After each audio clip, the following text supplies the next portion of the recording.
competing in, we are repeating in, we are believing in. It's time for us to shift our mind from best in the world to best for the world. Make decisions intentional, to take decisions intentional, making decisions intentional.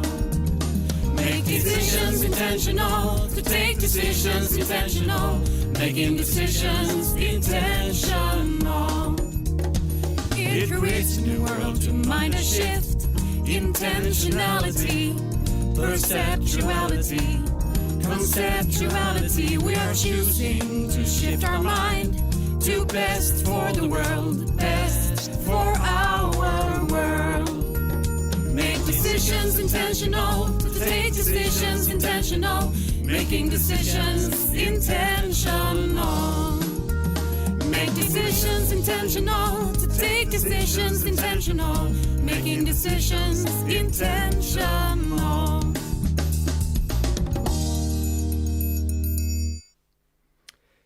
Good morning and welcome to Best for the World broadcast 2023.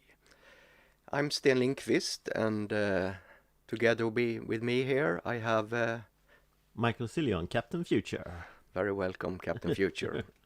It's a pleasure to have you here and I'm so excited to hear a little about your life story. We had a theme of this dialogue today. What is it, Michael? It's identity and roles. So we're going to talk about what is true identities and what is true roles and how how do we play our roles in society and things like that. So it's interesting. See what this will lead us today. Yeah. I think many people are a little curious about Captain Future. Who is this guy? Who is this guy? Yeah. They're like Captain Future for me is my identity. It's not a role I play, so that's the difference there. This is an identity that been working hard for the last 11 years to embody in myself. So I'm Captain Future around the clock, 24/7. So it's not something I put on a uniform and go play, and then when I get home, I'm not Captain Future anymore, but I'm Captain Future around the clock. And that's what I've been working our process, that becoming Captain Future as an identity. And you can have you can have several identities. I am also a father, a friend, and things like that are true identities to me. But I can also have roles that I play. I can play the role of caretaker of Stellan's kitchen for a while, but that's not something that I am around the clock and things like that. So you said that you differentiate identities and roles. Yeah, roles is something you play. From there come the actual term role play and playing roles and things like that. And that's what people in fear to do, but that's also what you do in a role-playing game, and that's also what most people do when they go to work. They put on some kind of uniform, business uniform, nurse uniform, train conductor uniform, and they go play the role of train conductor during the day, but then they come home to their family and they're not the train conductor anymore. In some people, this becomes a true lifestyle and identity. When they come home, they're still a train conductor in their mind and things like that. But of course, roles and identity, just words we use to labor, to put names on things, behavioral patterns with us inside ourselves. But that's the difference that I see it. How do you take the role? Yeah, I was thinking about that because I know we have talked about this before, and I think it's easier for me to think about it as roles than identities, and because roles I can, as you say, I can play them or I can stop playing them, or I can put on my tie here today, and that's a typical sign of playing the businessman role. Yeah, and for me that could be a fun game. Because if you put on your suit or tie and go to some place and really play that role well, but then when you can come home, you can hang up that suit on the hanger and be myself again. And I like to separate these two because from my perspective, I am not a role that I play. I am something else. You're Sten. I'm Sten, and I'm always Sten. So a part of me, even when I play the businessman role, a part of that role is, or most of that role is actually me. Yeah. And I can also borrow things from different roles that I had played. For example, in my career, so I can use them to enhance my life or improve my new role. So I can go out and pick things from different roles to build a new character. Yeah. And I think it's very what can I say? I think it's interesting to see the life as a piece of art. And You're the artist. yeah, I'm the artist, and I'm also the one who from the side can observe myself and the roles I play, and then I don't identify myself with the roles. I just can improve my way of playing the role. But I don't know. Do we see this in the same way, or do we see it in another way? Yeah, probably in the same way. We can take there's one good example for the listener. We're all familiar with actors. We watch movies and TV series, and we know what actors are. They play roles, and some of our best favorite actors we've seen in different roles. We can see patterns of them being similar in their roles, but we can also see them playing totally different roles, and they're all levels of role play. There's like Christian Bale, the super method actor that truly becomes the role he's playing for the duration of the filming, and he's in character all the time. But there are also like the truly disconnected bad actors, like you said, who hired this actor? We can't even see him embodying the role he's supposed to play at all. So there's all levels of there, and that's the same for us. Like we all run into a receptionist that, like you run in today, that doesn't want to play their work role at all. They're not engaged in their work, and we can see all kinds of studies that people are disengaged from their work role. But we also come across really service-minded people who run restaurants, hotels, and things like that truly live their passion as a service person, and we feel very, very warmed and welcome when they play their work role. So there's all kinds of level in work roles, and all kinds of levels in actor roles, but there's also like all kinds of level of you knowing yourself. The term from the Matrix is very prominent even today. Most people don't know their self, the true self. And if some people think it's cliche that suddenly when someone turns 40 or 50 they're gonna go find themselves, but that's because we haven't had the pathway in society where people are supposed to find themselves all the time. Good. And I'm not sure if there is something really deep inside you can find. No, it's not. That's also a cliche. You don't find yourself; you create yourself. Yeah. I didn't find myself in my role of Captain Future. I created this role very, very, very deliberately by hanging around the right type of people and mimicking their behavior, mimicking their what they did in the world. Because that's mimicking is the way we become human, or even a lot of mammals can do mimic. So we have mirror neurons and all kinds of processes in the brain that enhances our mimicking. So we can easily copy the behavior and even copy, like when you see someone do something with a stick, you can easily copy that without ever have done it before yourself. Yes, because mimicking is also an interesting thing we can come back to, because I think we are talking about identities and we're talking about roles, and for me roles, like actor roles, that is something that they end that role playing after they have done that movie or whatever, and then they can they don't stay in character. They don't stay in the characters, hopefully. Some maybe do, I don't know. But I think there is also a connection with this very important thing to mimicking, because I think that's how we become become people or human or person, what we can call it. And going back to roles and identities, there is also one other thing, and that's archetypes. Yeah. And I think archetypes and mimicking is some connection with them, because finding your archetype, I think that's more important than finding yourself, or maybe that's the same thing. And finding your archetype, or your true archetype, or your primary archetype, you need help with.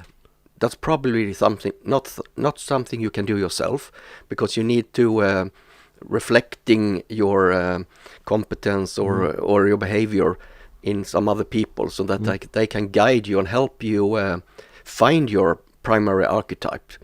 And what I have learned is that the primary archetype is the things that you so easily do. You don't even need to think about how to do it. Of course, maybe you need to train up a skill connected to that thing, but that's something in the tribe that you are the expert in. Yeah. And that could actually be anything that could be useful for the tribe. And you need other people to recognize that in you and help you improving that skill, I think. And when you find in your archetype, you're also mimicking other persons that have the same primary archetype, so you can see how good you can be. Yeah.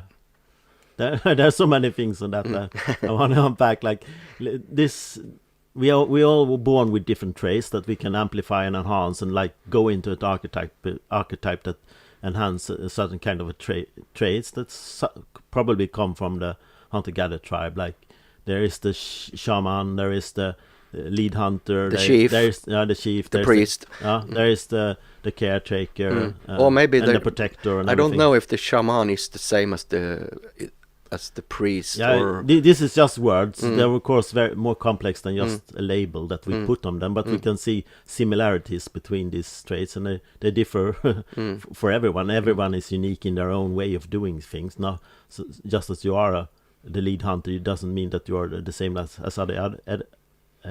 every other hunter and things like that. We can come back to the different types of archetypes, of course, because it's interesting to see how the old archetypes, maybe these original archetypes that is connecting to the hunter-gatherer, what we call it, the society or a tribe. But actually, I before we go deeper in this, I'm still a little curious. How did your journey started to become Captain Future? Because I think many people are curious. Was that a decision you took, or was it something that just grow in your life, or so? Yeah, what was the starting point? The starting point. I've been going back through my life and looking for trigger points and patterns to see what really happened. I was super interested. As a child, I knew I was different. I have some traits of what would you call Asperger's. I couldn't read a room or read people and things like that. Like I'm much better at it today. But that's superpowers. Yeah, my superpowers this. But I was. I know a really starting point of this was when I saw Ghost in the Shell for the first time in 1996. I think it came to Sweden, the Japanese animated movie that then led up to the Matrix. But both Ghost in the Shell in 96 and definitely Matrix in 99. I remember the day I saw Matrix for the first time, a pre-show of the Matrix in April in Stockholm, 1999, and it totally changed my life. It confirmed so many things, or told me so many things about myself and the world that nobody has told me before, about identities and being yourself and projecting your role. And I didn't have this here though. This is my Matrix, my residual self-image. I decided that summer after the Matrix that we're gonna have a Matrix party, and I'm gonna find my Matrix projection. And this was the haircut a friend of mine suggested that I took, and I just found myself. Before that, I was never comfortable in myself, and suddenly I can look myself in the mirror and love myself. It didn't happen before that in that way. That's beautiful. Yeah. So then I didn't know what to do with it, but so that took another 12 years until 2011, when I started asking a lot of questions about meaning and motivation and things like that on my workplace as an IT programmer. And I was, but I didn't have anyone to talk about it. But then I found a friend in Gothenburg, Maria Gustafsson, that took me out of this world and put me into a world where I gave my first public lecture and talked to people who want to change society. And wow, they said, this is what I want to do. And then it took me another 5 years in reading books, going to conferences, and meeting change makers in Sweden mostly. And then I took my first trip to San Francisco, and that process, I just started naming myself Captain Future, and started a podcast called Framtidspodd and the Future Pod in Sweden. And in that process, since my friend said, I had friends saying for 5-6 years that I'm a future philosopher, a future thinker, because I'm constantly talking about the future. So the future part was easy, and the captain is a reference to both Buckminster Fuller's calling that we have to become crewmen of spaceship Earth, and in a crew there's a captain. And also I love superhero movies and superhero comics since I was a child, and like this combination of being Captain America or something, like a superhero, but for real, not playing the role like we talked about before, but becoming it 24/7. So that's Captain Future, like becoming someone who thinks about the future around the clock, whatever you do, when he friends, when he cooks, when he laughs, when he watch TV series and movies. My brain is constantly narrating things in that perspective. So what has been the pros and cons being a captain of the future or Captain Future? Yeah, my whole thing is like I easily misunderstood. I don't go into that, but if you listen to the conversation yesterday, I talked about the process of losing my daughters and being misunderstood. That was like the hard part. The easy part of being misunderstood by strangers is nothing, but when you lose your children, it becomes really personal. But at the same time, the love and the joy I've been feeling. I've been traveling to California, Pakistan, Japan, Singapore, and the people who truly get me, and the love and the joy I feel connecting to them has been amazing, mind-blowing compared to a dull life sitting at home and not knowing anyone. So how is it to be Captain Future today? I mean, you have lived with this for more than 20 years, or for you said 90? The hair, but like Captain Future, I like became in maybe 2012-13. There I really quit my job and I did this full time. So it's little more than 10 years. Yeah, a little more than 10 years. I've done this full time, and it's fantastic. Yeah, and that's why I talk so much about it. I want to share the joy and the insights I've, because I realize that most people don't have the luxury to do what I've done full time. Not having a day job for 11 years and doing what I've been doing full time for 11 years. So you think it's a luxury? Because most people don't have that luxury. So how can more people have this luxury? What do they need? Is it is it lack of courage, or is it lack of consciousness, awareness, or what is it? Everything. They need to realize that it's an identity path. It's something they do.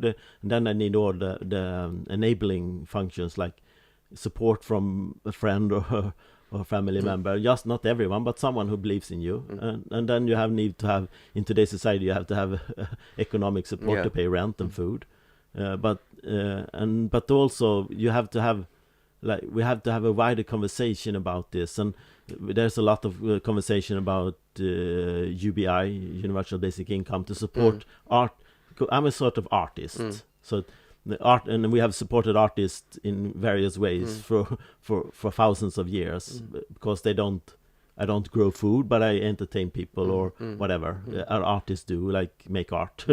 Yeah, well, that's what I was thinking about, because it's for me it's when I listen to you, it's popping up so many questions, and I have known you for a while at least, so I know little, but I think it's interesting for more people to understand that it's possible to do this, and also maybe create your own life, and I feel a connection with you when we're talking about seeing your life as an art project, because it's easier to handle it, and there are other processes working with art and culture than there are in, for example, business life or innovation or whatever. Yeah. It's in art you are more free to investigate your own processes, how to and you are free to use your creativity and another. But probably the thing that stops most people doing this is economical reasons, I think. So that I encourage and the support. courage, and then that's maybe they are connected, Yeah. because you don't want to be fall apart of the society. You don't want to be outside the society. You want to feel that you are also a part of the society. You want to belong. Belonging is you a need strong. To find, there's a fantastic term called find the others. Like find the others that do what you do or want to do what you do or support you in any way. So, before internet, it was really hard to find the others. I was probably searching my whole life for the others, but it took me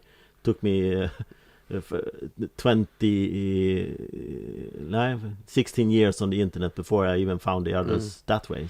So internet has been the facilitator. Yeah, one of the bigger facilitators. Yeah, I just as when I saw internet in 1993 and the news group before the web, I immediately recognized this is something fantastic, and I made my first true experiment. I went to university as utvecklingsingenjör, innovation engineer, and we collected money for a school trip when we graduated to Hong Kong and China, and I quickly realized that I could contact someone in Hong Kong on the there was a homepage then for Hong Kong University, and I contacted a Scotsman living there, and we started doing mail conversation and planning, and he introduced us and told us everything, or me at least, told me everything about Hong Kong before coming there, and we were supposed to meet up with him when we get there, but he had got a family tragedy weeks before we coming there, so he went home to Scotland. But he introduced me to a Chinese girl that was our host when he came there. She took her home to her family, taught us how to eat Chinese food with sticks and everything the first day. And me organizing that over internet, my friends in the class didn't know that I was supposed to do that, or this was coming. But that was my first experience of truly understand the power of the internet, the communication, and the things you can do before, during, and after a trip to Hong Kong and things like that. I was thinking a little, going back to roles and identities and archetypes here. Yeah. What do you see, Captain Future? What archetype is Captain Future? Well, yeah, I'll do the Myers-Briggs, and I'm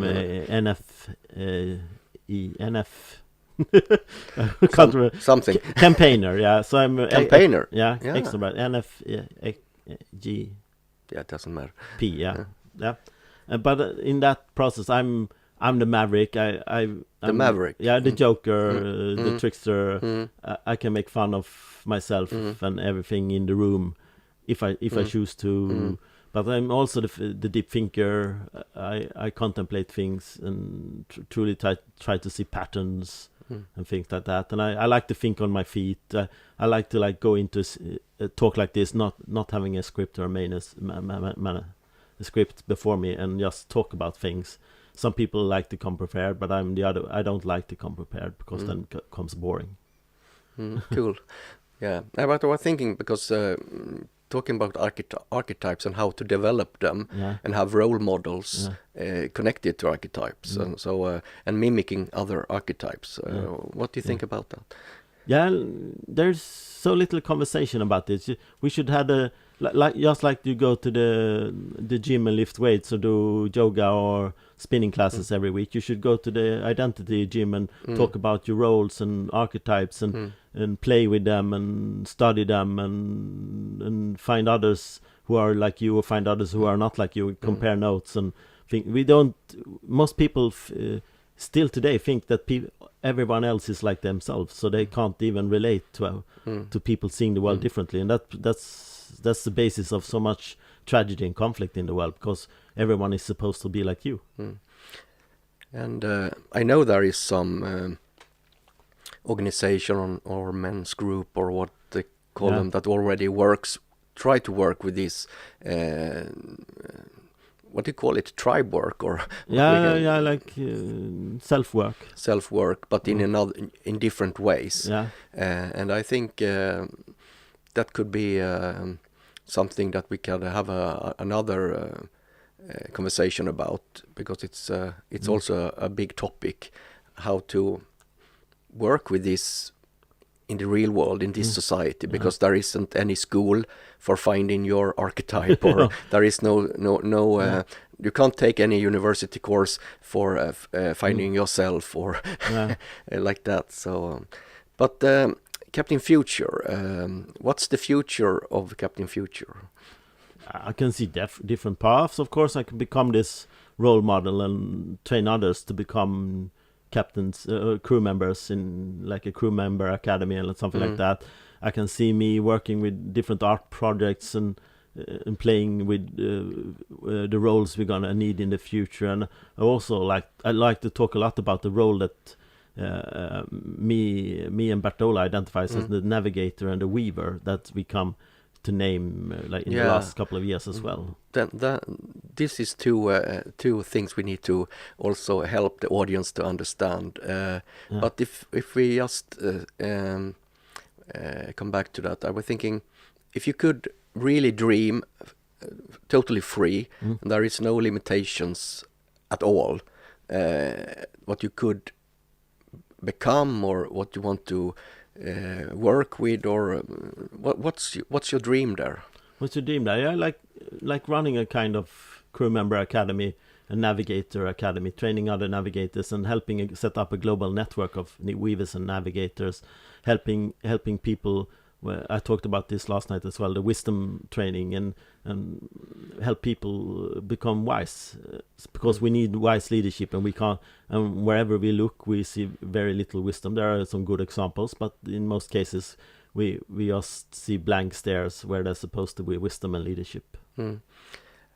And who do you think could help you with this? Is there any organizations today that you can see that would be easy to connect this with? I mean, I can understand that it's school and leadership training and all that, but then they need to be ready to or curious enough to involve this in their own development work. What do you think needs to happen to find organizations that are ready to be a part of this path you're talking I don't know about? yet. But what do you think? I think like just before COVID, I went to Pakistan for a month with Rehan Alavala, and we traveled there. We talked a lot about this, how because it's really hard to change a society like Sweden, where everyone is stuck in their role, but a hungry country, where the curious country like Pakistan, and not everyone there, but a small amount of them has nothing, and they want to build something. It's easy to do it that way. So we talked about us coming there and doing something, but when COVID came, it all went away. But that's a possibility. But there are all kinds of initiatives. We're going to talk about the IDG hubs and Samverk, and then also creative hubs that plopping up in here in Sweden, and probably in different places in the world as well, where people the curious people asking questions about society, and a setting like that, I can easily see myself holding weekly sessions on roles, navigating, wisdom, and things like that. Yeah, because I remember we tried to do a think tank about not answering the questions, instead finding what questions needs to be asked and addressed. And I think that's also when we're coming closer to understanding that we don't have the answer, that we're creating the world together, it's easier to understand. And I totally agree with you that in countries that with the younger population, I will say, and they are more interested in finding new path or ways of both doing business but also understanding the world. And I know Pakistan is very interesting as a country there, because there are a huge population that really are entrepreneurial and want to do create change in the world. Yeah. And I have seen some initiatives that are fantastic, really beautiful initiatives. And there are many other countries in the world, in Asia as well. So I definitely see that there are more opportunities, maybe in other countries. So maybe this is more a global, what we call it, movement. Yeah. And also using the power of internet and finding other people that are interested in this one. Yeah. I try to find every angle and every aspect, and hanging online on all kinds of events and processes to find new opportunities to do this. But so far, I'm not there yet.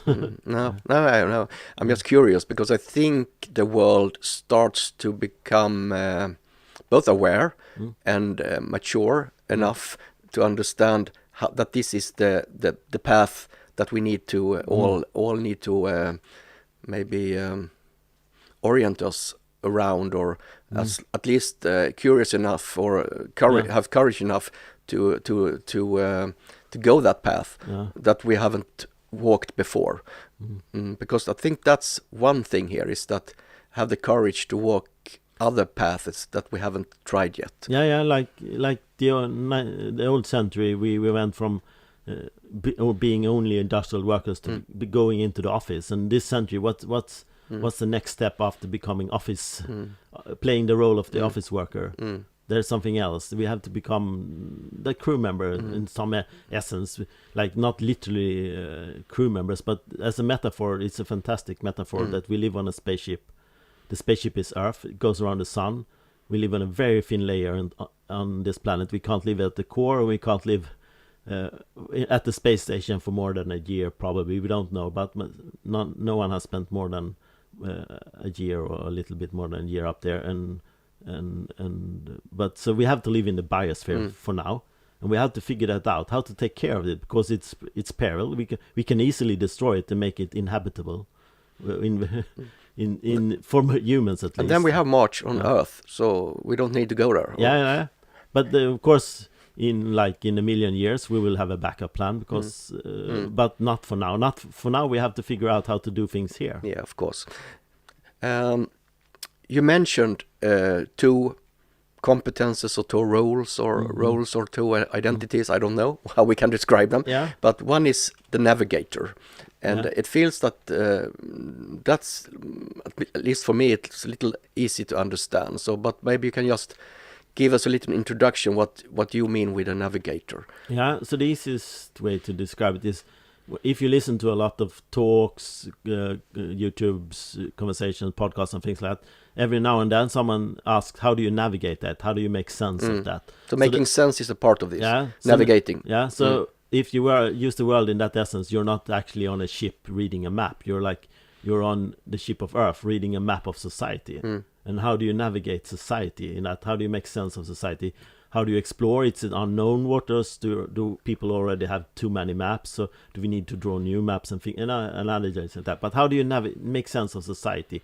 If you take your field, like say you're in the ice cream business. I just use a silly example here, but how do you know what's happening in the ice cream business all over the world? Do you read the reports of the 100 ice cream scientists all over the world? Do you spend your full time just reading the reports? Do you spend your full time just visiting all the ice cream plants over the world? Do you spend your full time hanging out with people who want to change the ice cream business? How do you navigate just one business? And you easily find out it's more than a full-time job just to hang up to do that, and not actually produce ice cream yourself.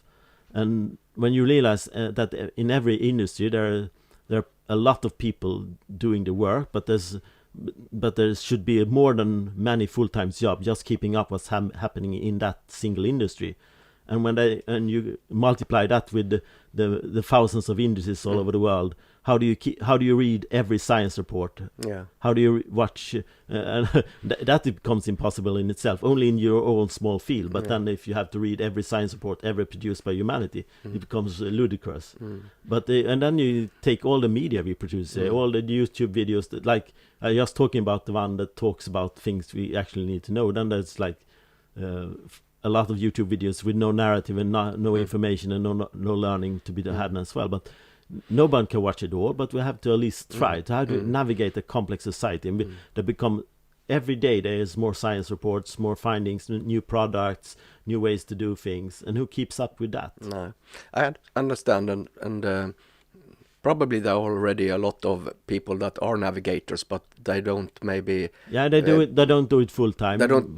Some do it maybe full time, and Yeah. something have it more closer connected to their business or role they have already. And but I can see that it's a new type or new role. Maybe it's an archetype. I don't know if the navigator is an archetype, but maybe it is. And I can see that the navigator is so needed now when the complexity is so much bigger than before, and it's not just that we feel it's more complex; it's more complex. Some call it the great acceleration. There's more of everything. Yeah. So so I can understand that. So it's a role that involving I think the navigator. But what is the? Can you see other parts of the navigator role that? If you just compare it to someone who works with that today, what is the things you need to add to that role to become more this future navigator? Yeah, like the connection is then what Bertola Bergstrand, my deep friend and colleague, has done. He studied social capital and relational building. So he's probably one of the leading person on earth studying relationship building for 15 or 17 years now. I don't keep track. But so the weaver is someone who connects people, and the navigator is someone who connects ideas, and the combined role is connecting the right study with the right information, with the right people, with the right network, with the right financier, with the right policymaker, with the right. So the navigator connects ideas, you said.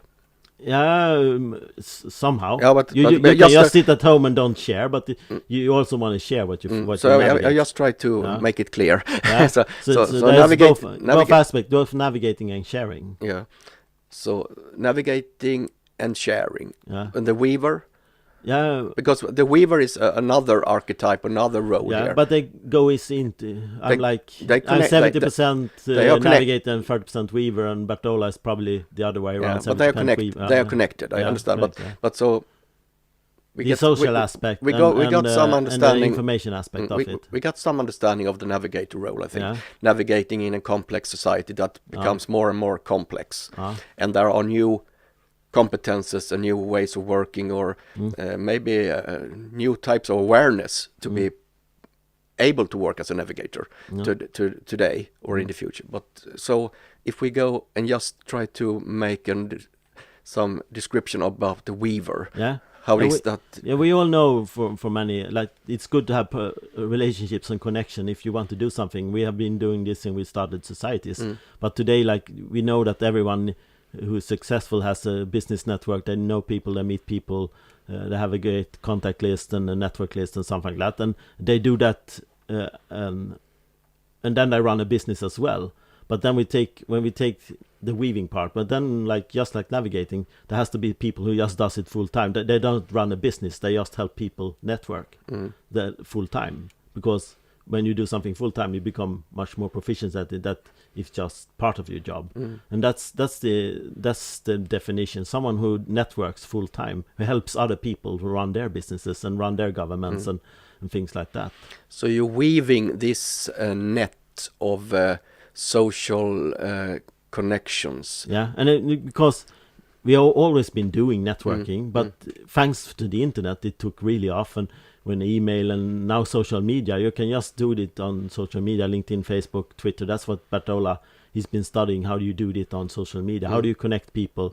But like usually before, during and after an event, a conference, or so you keep he's in the sustainability field. He can't keep track on weave everything at that, but he's a lot of impact investing, sustainability, and things like that. He's very interested in, and the people, especially the people. What do they do? Who do they know? How do they network? He has studied them, and he does a lot of the weaving himself. So he says his inbox on Messenger and LinkedIn is every day that plings new people. Can you help me connect me with this? Can you help me? And that's the request. Yeah, I understand. But no one employs Bertola to does it. He's hacking his way. So he needs to develop some business model for that. So as we see it, we both the Navigate and the Weaver can of course be employed by a big organization, but we're also type of civil servants. So we can be like employed by a city or a state.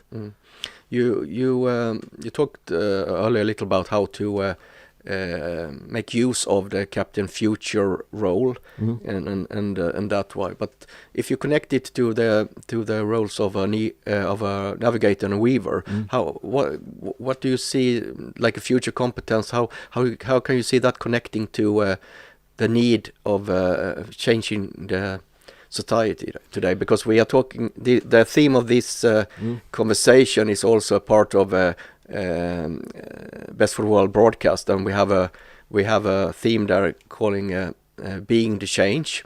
And this is definitely things that being the change, living the change, sleeping and eating the change, or whatever we can say here.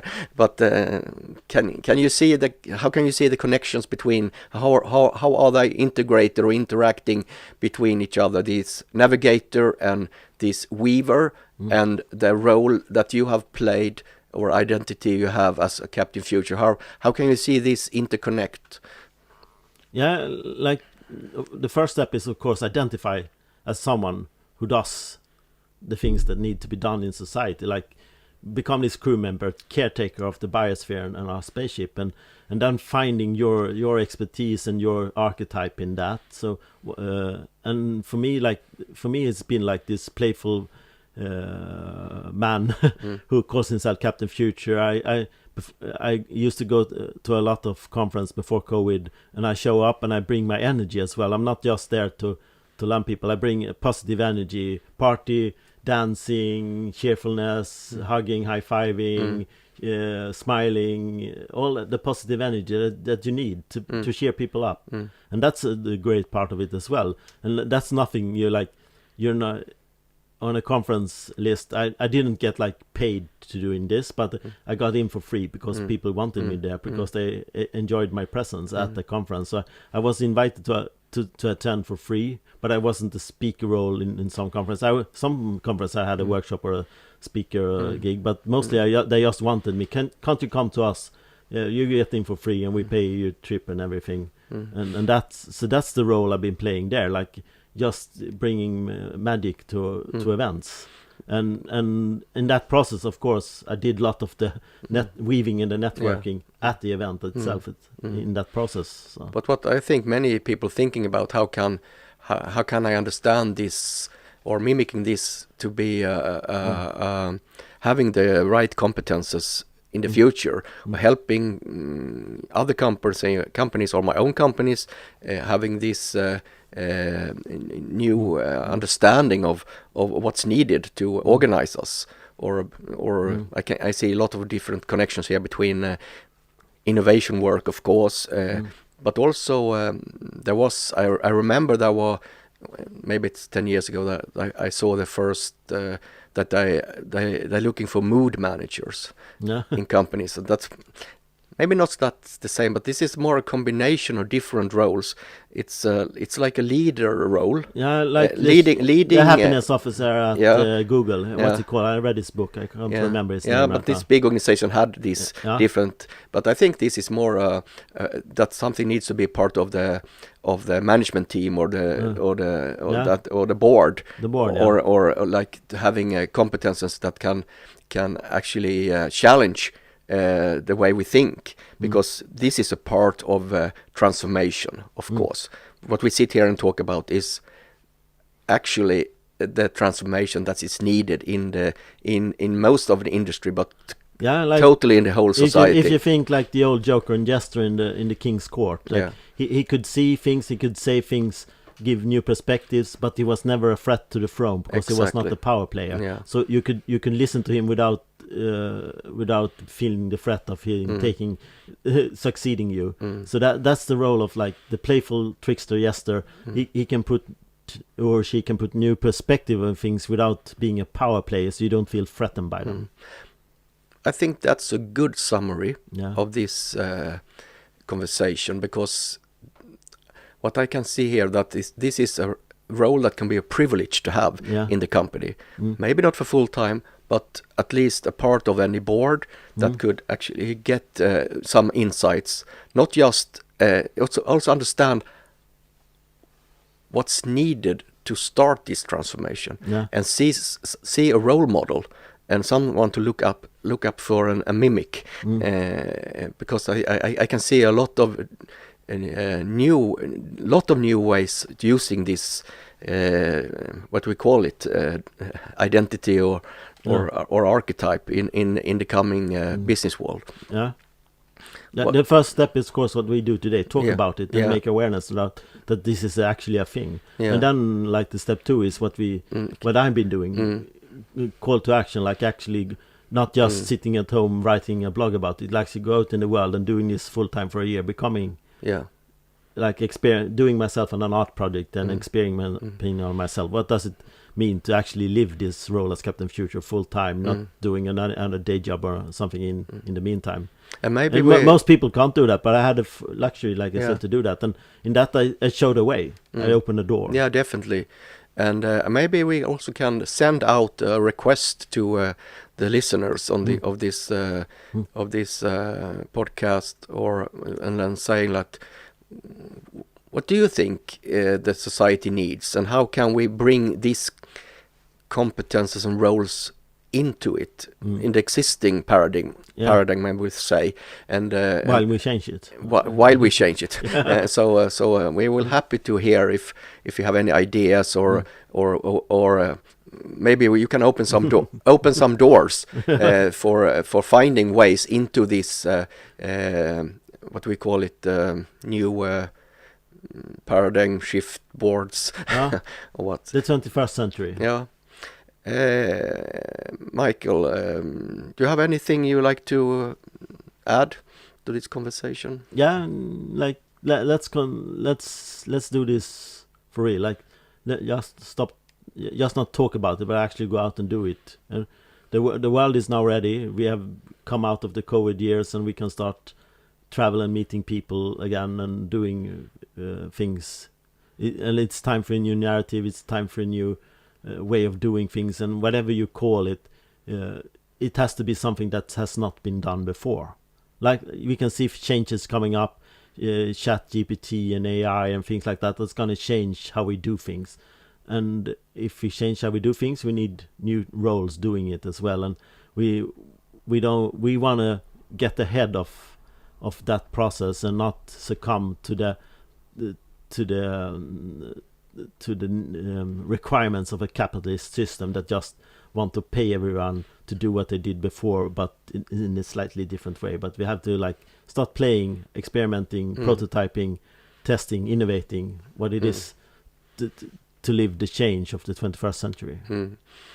And in that context, we also must have the courage to try new roles, and feel how it feels to try them out, and maybe we can also borrow things from these roles into our normal life here. Yeah. Thank you very much, Michael. It was a great learning to talk to you and listen to you. And let's continue this conversation. This is just the beginning. This is just the beginning. Yeah. Thank you. Thank you.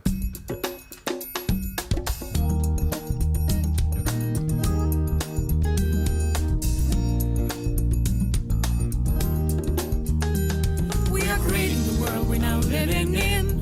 We are competing in. We are repeating in. We are believing in. It's time for us to shift our mind from best in the world to best for the world. Make decisions intentional, to take decisions intentional, making decisions intentional. intentional. To take decisions, intentional. Making decisions, intentional. It creates a new world to mind a shift. Intentionality, perceptuality, conceptuality. We are choosing to shift our mind to best for the world, best for our world. Make decisions intentional, to take decisions intentional, making decisions intentional. Make decisions intentional, to take decisions intentional, making decisions intentional.